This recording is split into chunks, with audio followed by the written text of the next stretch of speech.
The cursor blinked at me like a sarcastic eye, mocking my failed attempts to debug this nightmare of code at 11:47 p.m.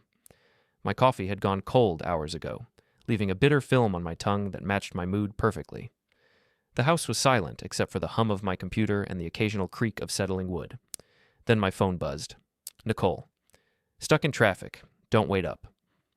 Before we dive deeper into this story, I have one small request. Please subscribe, drop a like, comment, and hit that hype button to boost this channel so more people can discover these incredible Reddit stories. I stared at the message, feeling something cold settle in my stomach. Traffic at midnight on a Tuesday? In our sleepy suburban town where the biggest rush hour involved 3 cars waiting at the single stoplight downtown? My fingers moved before my brain could stop them. I opened the Find My Phone app we'd set up years ago for safety. You know, back when we actually gave a damn about each other's well-being. The little blue dot wasn't on any highway. It was sitting pretty at the Blue River Inn, that seedy motel on the outskirts of town where truckers and cheaters went to conduct their business. I laughed out loud. Actually laughed. The sound echoed through our pristine kitchen with its granite countertops and stainless steel appliances that Nicole had insisted we couldn't live without. All those payments, all that overtime, all for what? So my wife could use our joint credit card to pay for motel rooms. My phone was in my hand, fingers flying across the screen before rational thought could intervene. Me. Great. I'll send your location to Brad's wife. Maybe she can help you get through traffic. The response came in 15 seconds flat. Nicole. No, Aaron, please don't. There it was. Confirmation wrapped up in panic and delivered with a bow. Brad Morrison, the golden boy personal trainer at Nicole's fitness club. The guy with the perfect abs and the perfect smile who'd been coming to our barbecues for 2 years, eating my burgers and drinking my beer while screwing my wife. I screenshot everything. The location, the texts, the timestamps. Then I opened my contacts and found Brad's wife, Jessica. Sweet Jessica who brought homemade cookies to every school event and always asked about my software business with genuine interest. The message I sent was simple. Jessica, I think you should see this. Attached were the screenshots. Then I sent the same package to the regional manager of Fitness First, the chain where both Nicole and Brad worked. Nicole as the assistant manager, Brad as her subordinate. Corporate had strict policies about workplace relationships, especially between supervisors and employees. I set my phone down and stared at it, waiting. The silence stretched like a held breath. Then both phones started ringing at once. I ignored Nicole's call and answered the unknown number instead. Aaron? Jessica's voice was shaky, confused. I don't understand. Brad said he was working late tonight. Check his location, I said gently. I'm sorry, Jessica. I really am. She hung up without another word. Nicole's name flashed on my screen again. I declined the call and grabbed my keys. The drive to the Blue River Inn took 12 minutes. 12 minutes of suburban streets lined with houses full of sleeping families who weren't dealing with cheating spouses and shattered marriages. 12 minutes to let the rage build and crystallize into something cold and sharp. The motel parking lot was a study in poor life choices. Nicole's white Lexus sat next to Brad's lifted pickup truck like they were posing for a photograph titled Adultery in America. I parked 3 spaces away and sat for a moment, engine ticking as it cooled. Through the thin walls of room 237, I could hear muffled voices, laughter, the sound of my wife having the time of her life with someone who wasn't me. The key I'd taken from my keychain was sharp enough. I dragged it along the side of Brad's truck, carving Home Wrecker in letters 6 inches tall. The metal screamed against metal, a sound that probably woke half the motel but felt like music to my ears. Next, I unscrewed the valve caps on his tires and pressed each valve stem until the air hissed out in satisfying gasps. Not enough to damage anything, just enough to strand them here long enough for the humiliation to really sink in. For the final touch, I pulled off one of my gym socks. Clean, thankfully, and stuffed it under his windshield wiper. Let him figure out what that meant. I was walking back to my car when I noticed the teenager in the Honda Civic parked across the street. She had her phone up, recording everything, giggling like she'd just witnessed the best drama of her young life. Perfect. I drove home with the windows down, letting the cool night air wash over me. For the first time in months, I felt like I could breathe. The house was still empty when I got back. I poured myself 3 fingers of bourbon and sat down to wait. Nicole stumbled through the door at 2:30 a.m., her hair a mess and her makeup smeared. She looked guilty as hell and twice as panicked. Aaron, we need to talk, she started, but I held up my hand. Save it, I said. I know where you were. I know who you were with. And by tomorrow morning, so will everyone else. Her face went white. What did you do? What you forced me to do. I took a sip of bourbon, savoring the burn. I sent Jessica the photos. And your boss. Hope it was worth it. She sank into the chair across from me, and for a moment, she looked like the woman I'd married 15 years ago. Vulnerable. Human.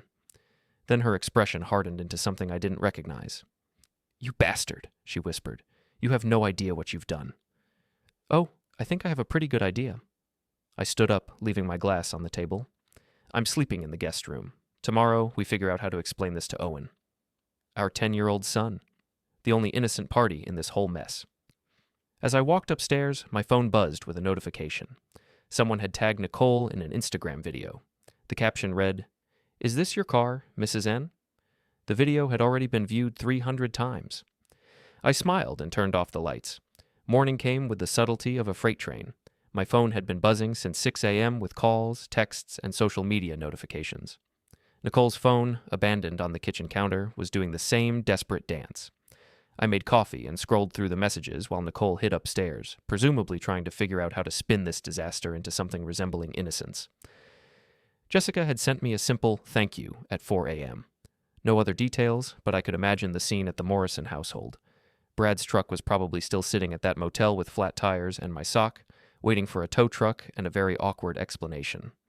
The Instagram video had gone viral in our little town. 3,000 views and counting, with comments ranging from shocked emoji to, I always knew something was up with those two. Small-town gossip moved faster than fiber-optic internet. My favorite comment came from Martha Henderson, the biggest busybody in our neighborhood. Well, I never, and here I thought they were such a nice couple. Just goes to show you never really know people. Martha, bless her nosy heart, had no idea how right she was. Nicole finally emerged at 8:30, looking like she'd been hit by a truck driven by consequences and loaded with poor decisions. We need to fix this, she said without preamble. Call Jessica. Tell her it was a mistake. Tell her what, exactly? I interrupted. That you weren't at that motel? That you weren't screwing her husband? Which part was the mistake, Nicole? Getting caught? She flinched like I'd slapped her. Good. It's not what you think, she tried. Brad and I, we were just talking, working through some issues with the new training program. We needed somewhere quiet to... Stop. I held up my hand. Just stop. Do you hear yourself right now? You're insulting both our intelligence with that garbage. My phone rang. Unknown number with a local area code. Mr. Patterson? This is David Wright, Regional Manager for Fitness First. I need both you and your wife to come in today for a meeting regarding some serious allegations. Nicole's face went from pale to green. She could hear every word through my phone's speaker. What time works for you, Mr. Wright? 10 a.m. And Mr. Patterson?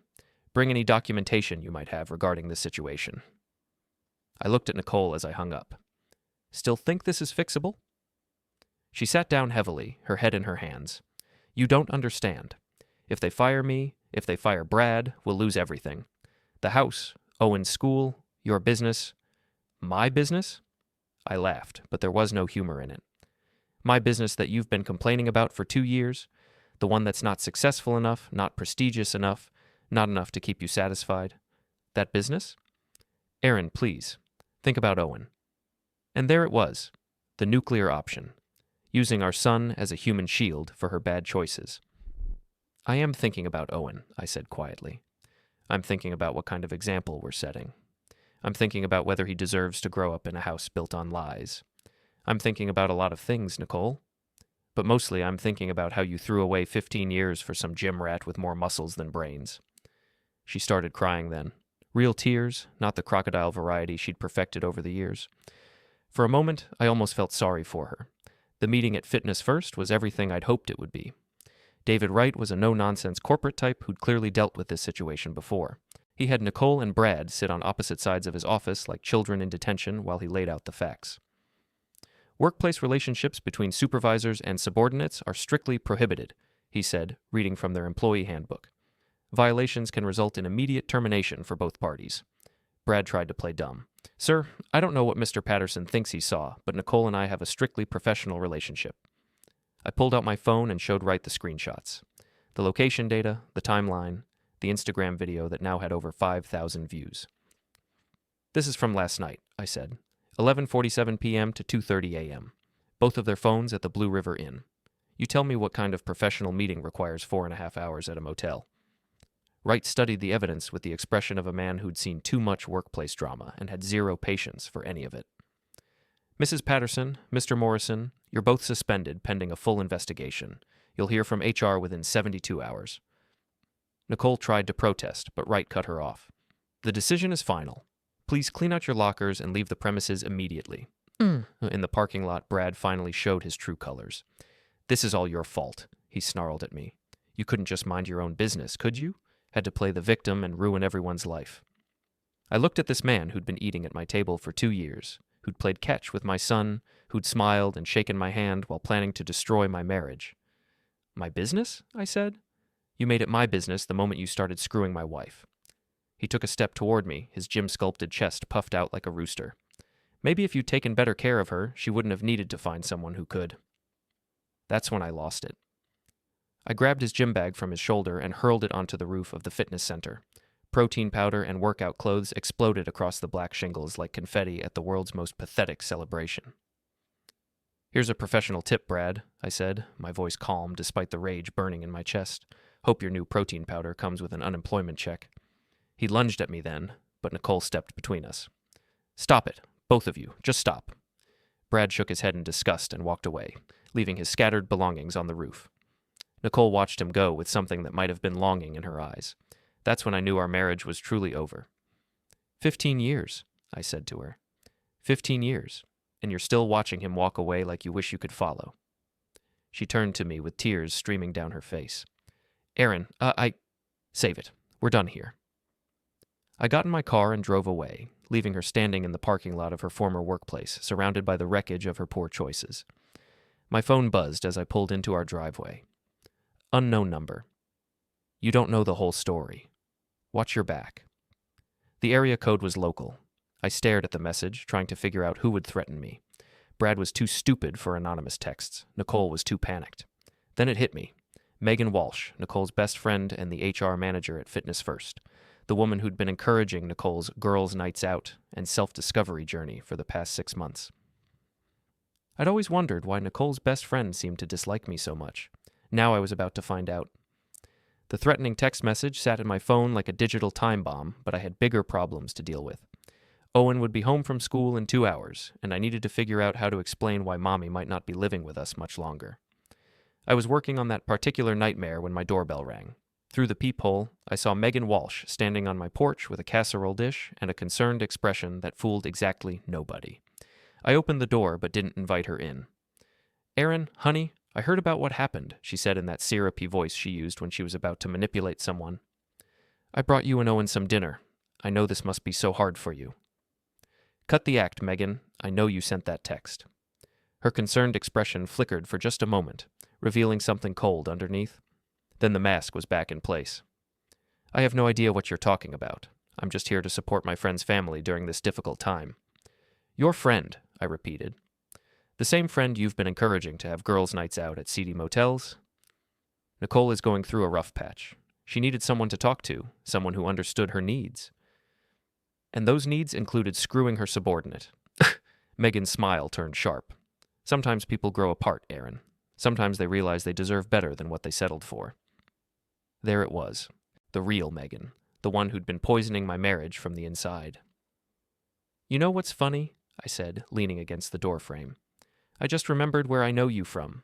Datatech Solutions, about 5 years ago. You applied for a position with my company. Her face went very still. I remember now, I continued. You interviewed for the client relations manager position. We decided to go with someone else. Someone who didn't have a history of sharing confidential information with competitors. That was never proven, she said quietly. Didn't need to be proven. Just needed to be suspected. Small industry, Megan. Word gets around. She set the casserole dish down on my porch with a little more force than necessary. You always thought you were so smart, didn't you? So successful. While Nicole was stuck at home with a baby, watching you build your little empire. Is that what this is about? Some twisted revenge fantasy because I didn't hire you 5 years ago? This is about Nicole finally realizing she deserves happiness. If you're too blind to see that, that's your problem. She turned to leave, then paused. Oh, and Aaron, you might want to check your business insurance. I hear there's been some vandalism in the area lately. After she left, I called Derek, my old college roommate who now owned a bar downtown and had connections throughout the city's less savory neighborhoods. "I need a favor," I said when he answered. "Let me guess. Wife trouble?" "How did you—" "Never mind. I need someone to keep an eye on my office building tonight. I think someone might try to cause some problems." "What kind of problems?" "The kind that involve spray paint and broken windows." Derek was quiet for a moment. "This wouldn't have anything to do with that video everyone's talking about, would it? The one with Nicole and that trainer guy?" "Small towns. You had to love them." "Maybe. I'll make some calls. But Aaron, whatever you're planning, be careful. Revenge has a way of getting messy." He was right, of course. But I was already knee-deep in messy, and the only way out was through. I spent the afternoon researching Megan Walsh. Social media, professional networks, public records. What I found was interesting. She'd been fired from 3 different jobs in the past decade, always for personality conflicts or policy violations.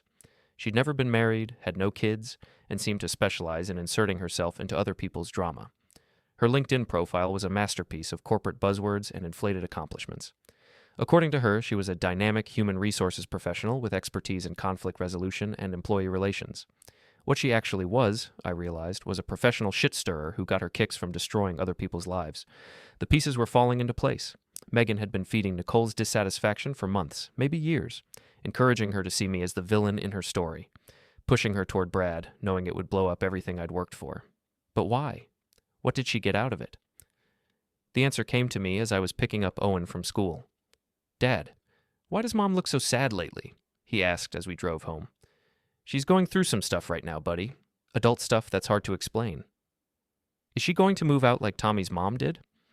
Tommy Brennan, whose parents had divorced last year in a spectacular fashion that provided entertainment for the entire neighborhood.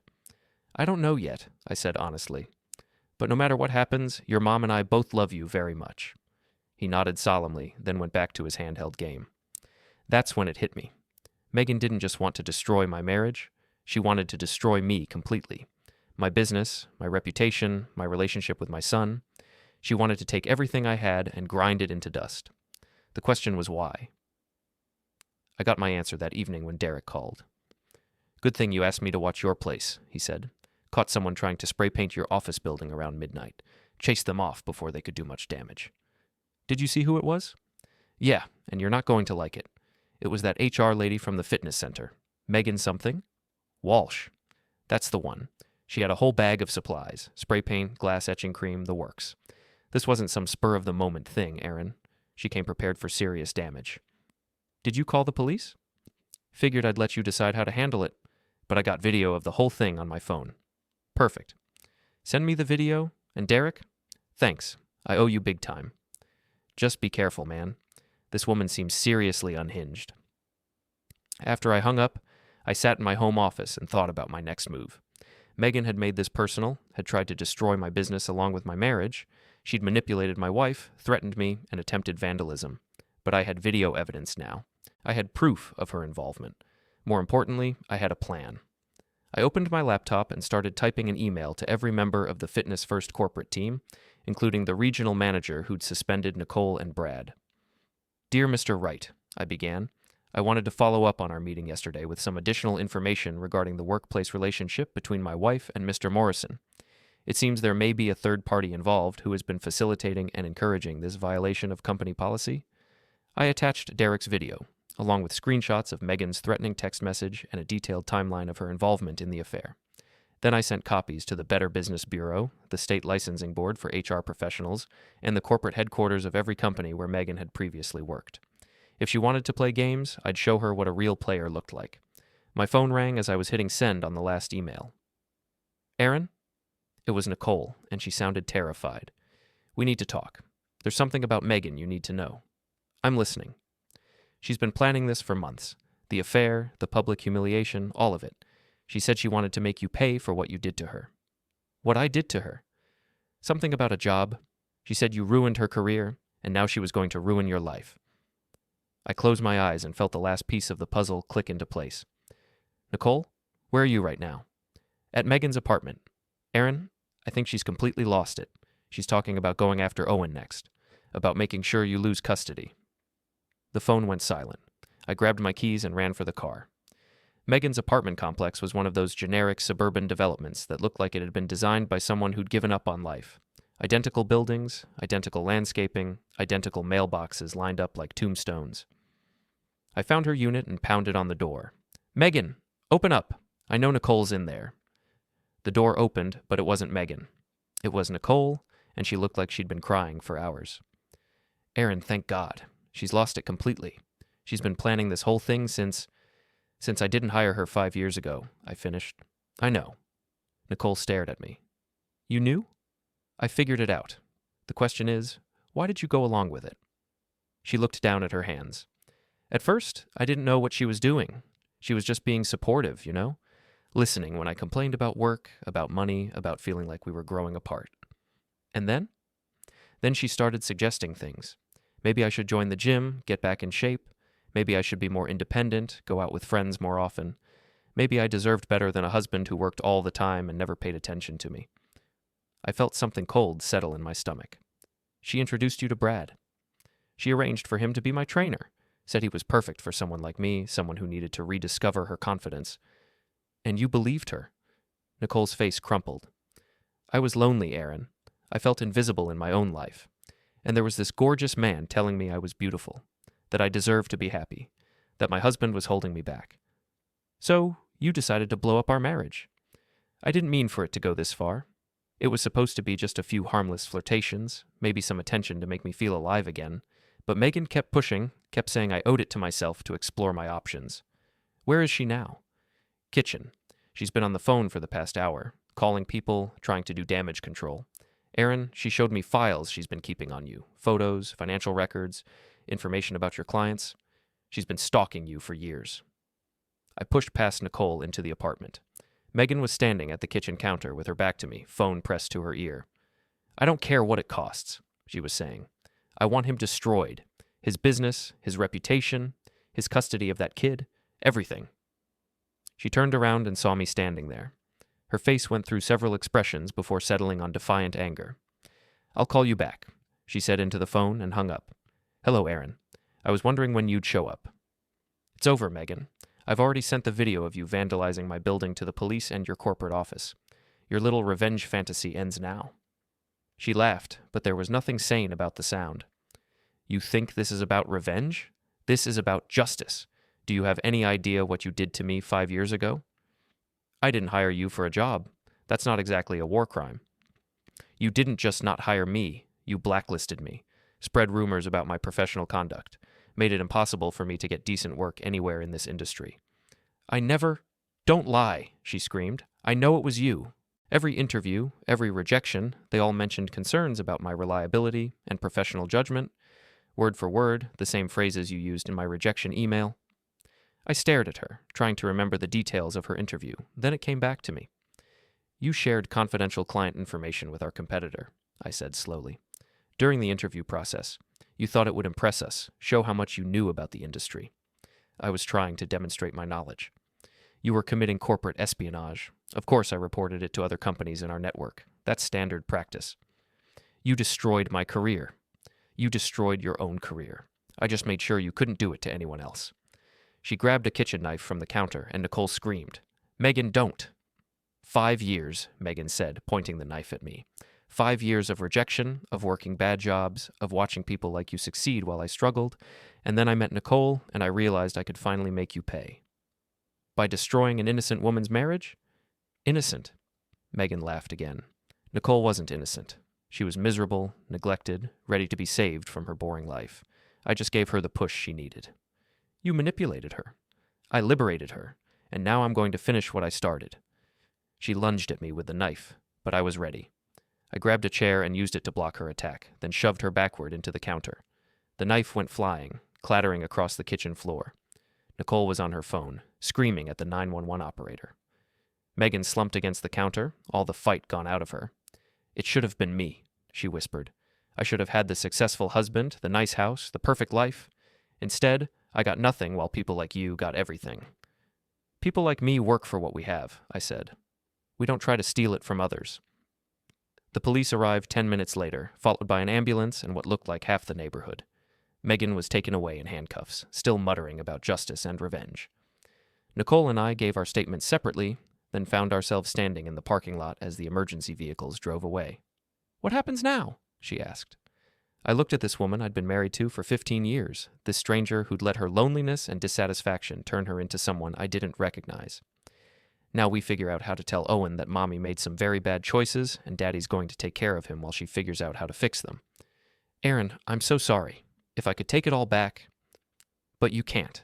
That's the thing about choices, Nicole. Once you make them, you have to live with the consequences. She started crying again, but I felt nothing. No anger, no sadness, no regret.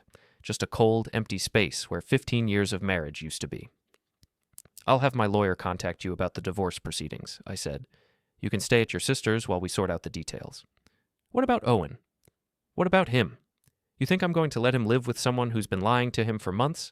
Someone who chose an affair over her family? I'm still his mother." Then start acting like it. Get some therapy. Figure out who you really are when you're not being manipulated by sociopaths. Maybe someday we can work out a custody arrangement. I got in my car and drove home, leaving her standing in the parking lot just like I had at the fitness center. But this time, I didn't look back. 3 weeks later, I was sitting in my lawyer's office, signing the last of the divorce papers, when my phone buzzed with a text from an unknown number. "Community Center tonight, 7 p.m. Award ceremony. Nicole's getting recognition for her community service. Thought you should know. A friend." I stared at the message, then showed it to my lawyer. "Don't do it," he said immediately. "Whatever you're thinking, don't do it. The divorce is almost final. You have full custody of Owen. Your business is thriving. Don't give her any ammunition to use against you." He was right, of course. The smart play was to stay home, let Nicole have her moment of fake redemption, and move on with my life. But I'd never been accused of being too smart. The community center was packed when I arrived at 6:50. Half the town seemed to be there, dressed in their Sunday best and clutching programs that featured Nicole's smiling face on the cover. "Citizen of the Year," the headline read. "Nicole Patterson, a beacon of hope and community service." I almost laughed out loud. I found a seat in the back and watched as the mayor took the stage to begin the ceremony. Various local dignitaries were honored for their contributions to the community. The fire chief who'd organized the charity drive for flood victims. The teacher who'd started the after-school tutoring program. The teenager who'd raised money for animal rescue. All genuinely good people who'd actually helped others. And then they called Nicole's name. She walked to the podium in a blue dress I'd never seen before, looking every inch the reformed woman seeking redemption. The applause was polite but not enthusiastic. Word had gotten around about the divorce, even if people didn't know all the details. "Thank you so much for this incredible honor," she began, her voice carrying clearly through the microphone. "This past year has been a journey of growth and self-discovery for me. I've learned so much about the importance of community, of supporting one another through difficult times." I pulled out my phone and started recording. "When I think about what it means to be a good citizen," Nicole continued, "I think about honesty, integrity, and putting the needs of others before our own selfish desires." That's when I stood up. "Excuse me," I called out, my voice carrying across the suddenly silent room. "I have a question." Nicole's face went white. The mayor looked confused. 300 people turned to stare at me. "Sir, this isn't a question and answer session," the mayor said. "Oh, I think the community deserves to know exactly what kind of citizen they're honoring tonight," I said, walking toward the stage. "Especially when it comes to honesty and integrity." "Aaron, please," Nicole whispered into the microphone. "Please what? Please don't tell them about your 4-month affair with your subordinate at work. Please don't mention how you got both of you fired for violating company policy. Please don't bring up how your best friend manipulated you into destroying our 15-year marriage as part of some twisted revenge scheme." The room erupted. People were standing, shouting, pulling out their phones to record the chaos. I reached the stage and held up my phone. "Since we're talking about community service," I said, my voice cutting through the noise, "let me share some of Nicole's recent contributions to our town." I started reading from my phone, projecting my voice like I was giving a presentation to investors. Text message from November 15th. "Can't wait to feel your hands on me again. Aaron's working late, so we have all night." That was sent to Brad Morrison, her trainer and subordinate. Nicole tried to grab the microphone, but I stepped back. Location data from December 3rd. Blue River Inn, room 237, from 11 p.m. to 3 a.m. Same location, same room, 17 different nights over 4 months. The crowd was in full uproar now. I could see Martha Henderson in the front row, practically vibrating with excitement at having front row seats to the best gossip of the decade.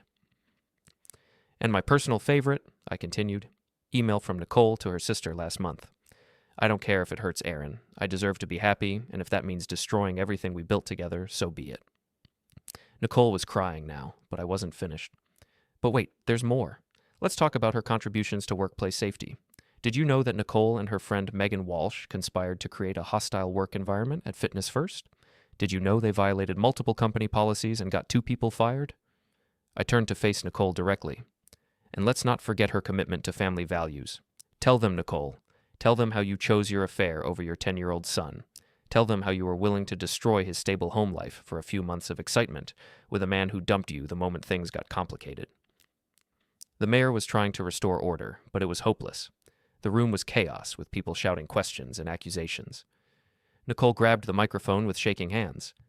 It wasn't like that, she sobbed.